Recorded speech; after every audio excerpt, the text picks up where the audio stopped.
Michael from Brunel University London wants to know, what excesses do we have to pay? Question 1.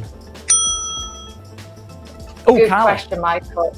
God, straight in there. So typically an excess for a claim inside your accommodation can range from £25 for general possessions through to £50 for a laptop or a tablet.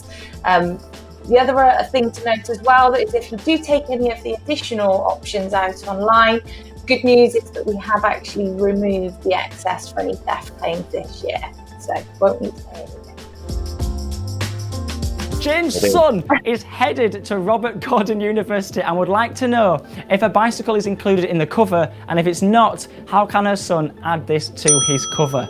From Jane's son. James, straight away. So, it might be, is a simple answer. You'll need to check your policy certificate and see if you're already covered by your accommodation provider, and if you're not, you can simply purchase a top-up product below.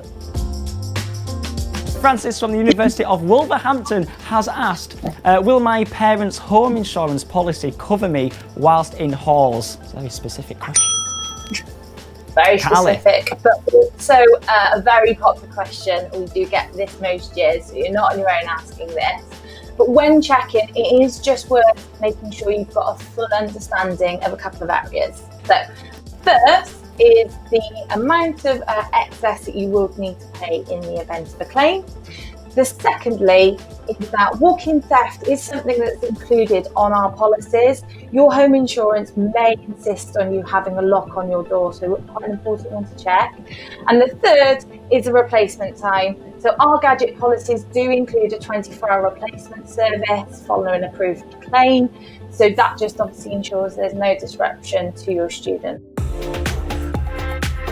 Tony asks, if I accidentally break something in my accommodation, like the desk or the sink, am I covered?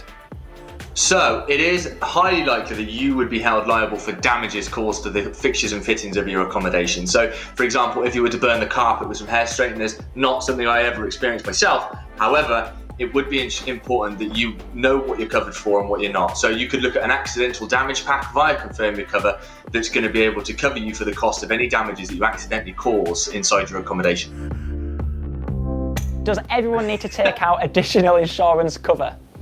It is completely personal choice. So as you mentioned earlier, Joe, we are non-advised. So you've just got to weigh up the fact a few pounds a month versus the cost of the stress of you having to replace those items following anything happening. So it's completely personal choice. You don't have to, but head over to see the options that you've got and just see if you want to take out that extra level of protection. We've got a video question now, fancy. This video is sent in by Ayla. Hi Joe, I'm Ayla and I'm studying sports science. I've just got a new laptop for starting uni and I'm just wondering whether if I took it somewhere on campus and it got dropped or damaged, would I be covered? Thanks. So in the accommodation and in the insurance provided to you by your accommodation provider, it won't be covered for accidental damage. You need to check though, some may not. However, if you head over to Confirm Your Cover, you then see the options available. You can check out one of our Student Everywhere packs that would insure you should you drop your laptop, so you can crack on with your studies.